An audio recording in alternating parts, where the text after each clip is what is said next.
Genèse 8 sur 1-22. Genèse 8 sur 1. Dieu se souvint de Noé, de tous les animaux et de tout le bétail qui était avec lui dans l'arche. Et Dieu fit passer un vent sur la terre, et les eaux s'apaisèrent.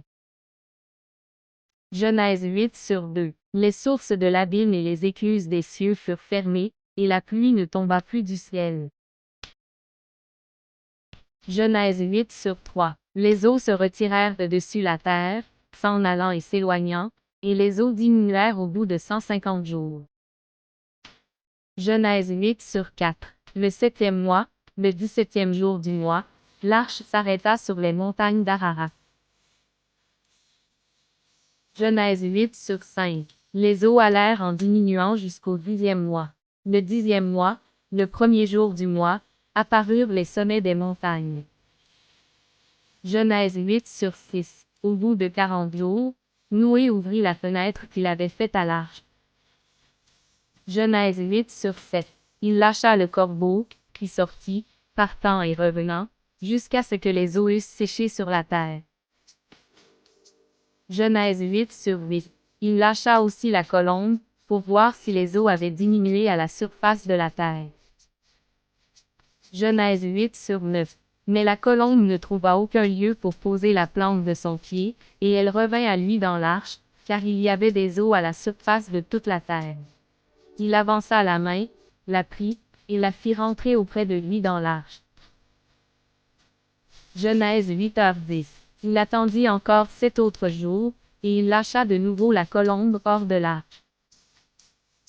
Genèse 8h11. La colombe revint à lui sur le soir, et voici, une feuille d'olivier arrachée était dans son bec. Noé connut ainsi que les eaux avaient diminué sur la terre. Genèse 8h12. Il attendit encore 7 autres jours, et il lâcha la colombe. Mais elle ne revint plus à lui. Genèse 8h13. L'an 601, le 1er mois, le 1er jour du mois, les eaux avaient séché sur la terre. Noé ôta la couverture de l'arche. Il regarda, et voici, la surface de la terre avait séché. Genèse 8h14. Le second mois, le 27e jour du mois, la terre fut sèche. Genèse 8h15. Alors Dieu parla à Noé, en disant. Genèse 8h16. Sors de l'arche, toi et ta femme, tes fils et les femmes de tes fils avec toi. Genèse 8h17. Fais sortir avec toi tous les animaux de toute chair qui sont avec toi, tant les oiseaux que le bétail et tous les reptiles qui rampent sur la terre, qu'ils se répandent sur la terre, qu'ils soient effeux accent aigu con et multiplient sur la terre. Genèse 8h18. Et Noé sortit, avec ses fils, sa femme, et les femmes de ses fils. Genèse 8h19. Tous les animaux, tous les reptiles, tous les oiseaux, tout ce qui se meut sur la terre, selon leurs espèces, sortirent de l'arche.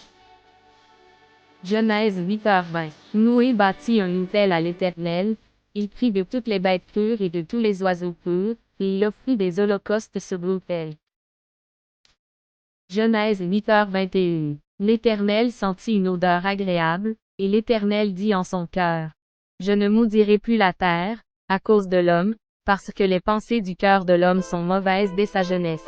Et je ne frapperai plus tout ce qui est vivant, comme je l'ai fait. Genèse 8h22. Tant que la terre subsistera, les semailles et la moisson, le froid et la chaleur, l'été et l'hiver, le jour et la nuit ne cesseront point.